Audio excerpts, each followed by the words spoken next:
Hi guys, চলে এসেছে আজকে নতুন একটা ব্লগ নিয়ে। এখানে কিংফিশ ফ্রাই মানে নিমিন মালায়ালাম ভাষা বলা হয়, সেগুলো কীভাবে ফ্রাই করা বা কীভাবে মশলা রেডি করা তার প্রসেসিংটা আজকে আপনাদের এই ভিডিওর মাধ্যমে দেখাবো। তো প্রথমে আমি নিয়ে নেবো 1 টেবিল স্পুন আদা এবং রসুনের পেস্ট। আদা রসুনের পেস্ট নিয়ে নিয়েছি 1 টেবিল স্পুন মতন। তারপরে দিয়ে দিব লবণ, একটু অল্প পরিমাণ লবণ দিয়ে দিব, টেস্টিং পরিমাণ মতো লবণ দিয়ে দিব।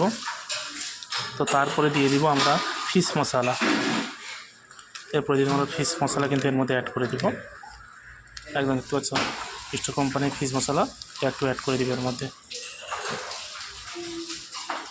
তো ফিশ মশলাটা অ্যাড করে দেওয়ার পরে এরপরে যেটা করণীয় সেটা হচ্ছে আমি একটু কাশ্মীরি চিলি অ্যাড করব।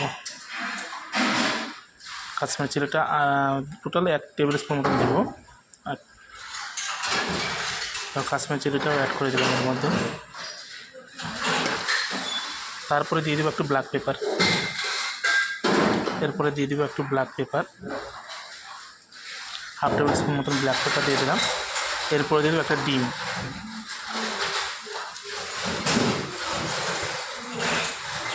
এরপর একটা ডিম দিয়ে দিলাম। ডিমের ছিকলটা এর মধ্যে পড়ে গেছে, সেটাকে আস্তে করে তুলে নিব যাতে ওগুলো না যায়, সেগুলো একটু ধ্যান দেবেন আপনারা। এরপরে দিয়ে দিব আমরা কর্নফ্লাওয়ার দিয়ে দিব।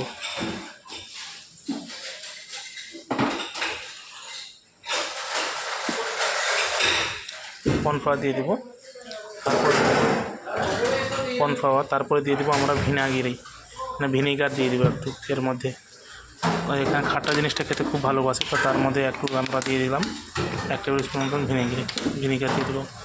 তো এটাকে ভালোভাবে মিক্স করে নেব, মশলাটাকে একটা হাত দিয়ে ভালোভাবে মিক্স করে নেব। দেখো খুব সুন্দরভাবে কিন্তু আমাদের মশলাটা মিক্স করছে।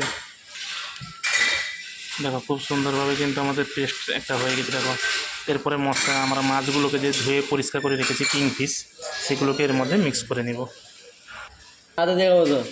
দেখো মাছগুলো আমাদের অলরেডি ধোয়া করে পরিষ্কার করেছে। এটা এখানে নিমিন বলে, আর ইংলিশ ভাষায় একে কিংফিশ বলা হয়। খুব খেতে সুস্বাদু মাছ। দেখো খুব সুন্দরভাবে আমরা এটা মশলা মাখিয়ে ম্যারিনেট করে আমরা 30 মিনিটের জন্য রেখে দেবো। তারপরে আমরা এটাকে ফ্রাই করব।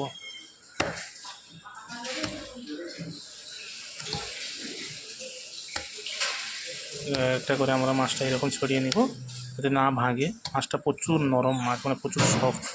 তো আস্তে আস্তে করে যখন আপনারা মশলাটা মিক্স করবেন, আস্তে আস্তে সফট হাতেই আপনারা পেস্ট করবেন, মিক্স করবেন।